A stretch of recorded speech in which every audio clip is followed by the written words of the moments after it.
दोस्तों स्वागत है आपका एक और धमाकेदार और जानकारी से भरे एक वीडियो में। आज हम जिस खबर की बात करने जा रहे हैं वो सच में भारत की हवाई ताकत का चेहरा बदल सकती है। जी हाँ, हम बात कर रहे हैं GTRE और फ्रांस की सैफरान कंपनी के मिलकर बनाए जा रहे 120 किलो न्यूटन जेट इंजन की।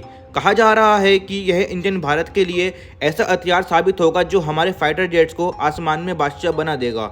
लेकिन सबसे बड़ा सवाल यह है कि आखिर यह इंजन इतना खास क्यों है? क्या यह सच में भारत को फाइटर जेट बनाने वाले बड़े देशों की बराबरी पर खड़ा कर देगा? और क्या आने वाले सालों में भारतीय जेट दुनिया में सबसे ताकतवर बन पाएंगे? तो चलिए इस पूरे रहस्य को खोलते हैं धीरे धीरे और जानते हैं इस सुपर पावर इंजन की पूरी कहानी।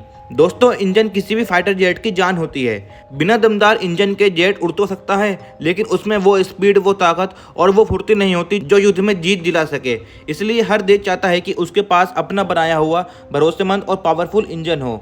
भारत ने कई बार कोशिश की, लेकिन अब तक हमें अपने फाइटर जेट्स के लिए इंजन विदेशों से खरीदने पड़ते हैं। लेकिन अब GTRE यानी गैस टरबाइन रिसर्च एस्टेब्लिशमेंट और फ्रांस की सैफरान कंपनी मिलकर ऐसा इंजन बना रहे हैं जो 120 किलो न्यूटन की ज़बरदस्त ताकत देगा।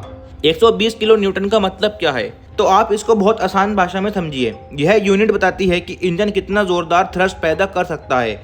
और 120 किलो न्यूटन का मतलब है कि यह इंजन इतना पावरफुल होगा कि हमारे जेट्स रॉकेट जैसी स्पीड पकड़ सकेंगे। मतलब हमारे लड़ाकू विमान न सिर्फ तेज़ी से उड़ेंगे बल्कि भारी भरकम हथियार भी उठाकर ले जा पाएंगे। यानी ज़्यादा मिसाइलें, ज़्यादा बम और ज़्यादा दूरी तक तय कर सकते हैं। अब आते हैं सबसे दिलचस्प हिस्से पर। यह इंजन किन फाइटर जेट्स में लगाया जाएगा? तो पहला नाम सामने आ रहा है, वो है एमका मार्क 1। दोस्तों, एमका भारत का पहला स्टेल्थ फाइटर जेट होगा। स्टेल्थ मतलब ऐसा जेट जिसे दुश्मन के रडार पकड़ ही नहीं पाएंगे। सोचिए, एक ऐसा विमान जो बिना दिखाई दिए दुश्मन के इलाके में घुस जाएगा और तबाही मचाकर वापस लौट आएगा। और अब इसमें यह 120 किलो न्यूटन वाला इंजन लगेगा तो इसकी ताकत 2 गुनी हो जाएगी। दूसरा नाम आ रहा है तेजस मार्क 2। यह हमारे तेजस का अपग्रेडेड वर्जन है जो पहले से बड़ा, ज़्यादा पावरफुल और ज़्यादा हथियार ले जाने वाला जेट होगा। इस इंजन की वजह से यह जेट भी किसी भी बड़े देश के फाइटर जेट से टक्कर ले सकेगा। अब सवाल आता है कि क्या यह इंजन सिर्फ अमेरिका के F414 इंजन की कॉपी है? क्योंकि F414 वही इंजन है जो अमेरिका के सुपर हॉर्नेट जैसे फाइटर जेट्स में लगता है।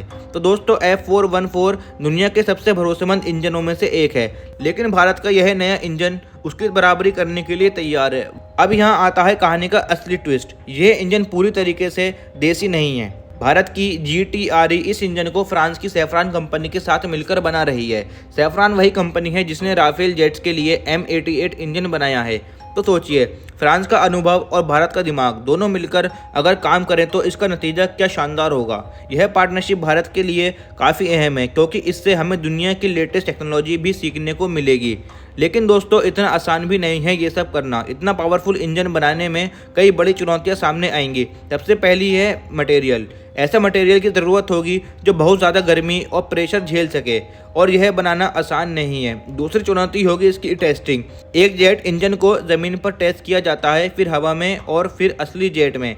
इस स्टेज पर ज़रा सी भी गड़बड़ी प्रोजेक्ट को सालों पीछे धकेल सकती है। लेकिन दोस्तों, यही तो असली मज़ा है। भारत धीरे धीरे इन चुनौतियों को पार कर रहा है और दुनिया को दिखा रहा है कि अब हम किसी भी देश पर निर्भर नहीं रहेंगे। अब बड़ा सवाल है कि यह इंजन आखिर कब तक तैयार होगा। एक्सपर्ट्स का मानना है कि अगर सब कुछ प्लान के हिसाब से चला तो 2030 तक यह इंजन एमका और तेजस मार्क 2 में लग जाएगा। हो सकता है इसमें थोड़ा वक्त और लगे क्योंकि इतना बड़ा प्रोजेक्ट किसी रॉकेट लॉन्च से कम नहीं है। यह था पूरा अपडेट भारत और फ्रांस को मिलकर बनाए जा रहे 120 किलो न्यूटन जेट इंजन का। अब यह देखना होगा कि यह प्रोजेक्ट कब तक सफल होता है और भारत कब तक पूरी तरीके से आत्मनिर्भर बन पाता है। आपको क्या लगता है, क्या भारत इस बार इंजन बनाने में कामयाब हो पाएगा या फिर हमें अभी और इंतजार करना पड़ेगा? अपने विचार हमें कमेंट में ज़रूर बताइए। और अगर आपको वीडियो पसंद आई हो तो लाइक करें और शेयर ज़रूर कीजिए। साथ ही में चैनल को सब्सक्राइब करना बिल्कुल ना भूलें। यहाँ पर हम डिफेंस टेक्नोलॉजी और देश विदेश की सभी ताज़ा खबरें सबसे पहले आपके लिए लाते रहते हैं। तो अब मिलते हैं अगली वीडियो में, तब तक के लिए जय हिंद, जय भारत।